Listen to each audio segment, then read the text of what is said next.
Madam Contest Chair, fellow Toastmasters and welcomed guests.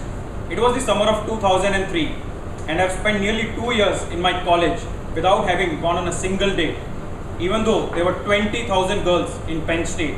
It was driving me nuts as I had only 2 years to go before I come back to India. Then one such day, I met the real love guru of my college.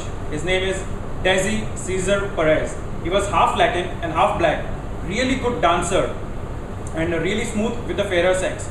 We became friends and one day I went up to him and I said, "Yo man, Desi, I'm really frustrated. I've spent 2 years in college and I don't have a girlfriend.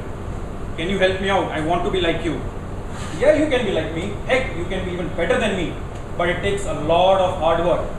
I'm willing to do anything." "Okay, I guess I'll teach you, but you need to understand that you won't ask me any questions and you will do whatever I will tell you to do." It's like, okay, what do I need to do? First of all, you need to learn how to approach girls and talk with them in any situation. And finally, you need to make them really, really comfortable. "Okay, I'm all game." "Okay, fine, come tomorrow to Main Street in Philadelphia." Main Street is like the Park Street of Calcutta, bustling with people and people walking in and day out, all day long. It was 12 o'clock in the afternoon and I went there and I said, and I looked at Desi and Desi said, "Today I will teach you how to talk to a girl who is walking in the opposite direction." Opposite direction. Yes, opposite direction. But what if she says that I am following her? "No, she won't." "How do you know?" He looks at me and says, "How do I know? First of all, you need to remember that you have promised me that you won't ask me any questions. Besides that, I have 10 years experience. She won't ask you, why are you following me?" I said, "Okay, always believe in the power of your brain." I said, "Okay, go follow her." I look at her and there was this one girl who was walking away from me and my heart started to pound. And I started to follow her. I walk towards her and suddenly my worst fears come true. She flips around, looks at me and says, "Are you following me?" "No, I'm not following you. I'm just walking in the same direction." "Would you mind if I walk till the Starbucks 2 blocks down with you?" Then she agrees and I was very ecstatic. Even though I come back to Desi and I look at him and says, "You saw that she asked me that I was following her, but nothing bad happened. You went on an instant date with her without spending a dime on a phone call." I said, "Okay, you're right." Next time, he said, "Now I will teach you how to stop a girl who is coming from the opposite direction towards you." Stop a girl. So what do I tell her? "Have you heard of Newton's first law of motion?" "Yes, I know Newton's first law of motion. I was good in physics." "I don't think you do." "No, I do, but how the two are related? Tell me, what is the Newton's first law of motion?" I look at him and say, "Every body continues in state of rest or of uniform motion unless it is acted on by some unbalanced force to change that state." And he looks at me and says, "Exactly. That woman is the body which is moving in its state of uniform motion. And you, my friend, are that unbalanced force to change her that state." "I am an unbalanced force." "Okay, don't waste any more time. Look at the first girl who you like and stop her."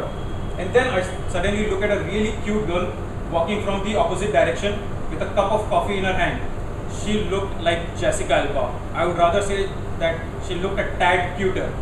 But then I decided to approach her and again my heart is pounding. And I walk towards her and from beside, Desi is yelling, "Go man, go! Believe in the power of your brain." "Yeah, okay." I start towards her and she is coming from this side with a coffee in her hand. "Can I take a sip? I hope you don't have germs in there." She smiled. I said, "Do you mind walking to the Starbucks and I'll take a coffee with you?" She readily agreed. I was ecstatic once again. Next day, Desi calls me up at 6 o'clock in the morning. It's like, "Yo Sid, let's go to the gym." "No man, I don't feel like working out." "We're not working out. Today I will teach you how to talk to girls in the gym." "Talk to girls in the gym?" "Yeah, I'm coming. And then we went into the gym. And the only girl I was really interested in was running on a treadmill full throttle. Then she looks at me and says, go and talk to her. Are you crazy? If I go talk to her and if she talks to me while she's running at this speed, she'll fall down. Real men don't wait. They take the opportunity as soon as they get it. So I decided to go on. So I decided to stand on the treadmill next to her and I start walking. And she's running full speed. I said, look at her and say, can you please slow down? My ego can only take so much. She slows down and I say, and I increase the speed. And I look at her and say, you want to race? You want to race? And then she speeds up. And then we are racing. And then what? This is the best you can do? Come on, speed up. And then eventually we get off the treadmill and I ask her, I was just messing with you and maybe we can hang out today evening. She agrees. I was ecstatic for the third time. That weekend we went to a nightclub, really posh nightclub in Philadelphia. But going to that nightclub is like and approaching a girl is like playing a India-Pakistan cricket match, because the girls are really beautiful and the girls are really beautiful and they are blowing off guys left, right and center. But this time I try to turn the tables around and ask my friend to approach the girl. So he does, and he asks her, would you ever date a guy on a wheelchair? She looks at him, no, I don't date guys, damaged goods. Like, even though it was a really, really nice wheelchair, oh, then I might. Would you lose interest if the guy is cured suddenly by God and he doesn't need to use the wheelchair? I don't know, I might. Okay, meet my friend. Hi, I'm Jessica and you are? And then I tell her, I'm Brad Pitt.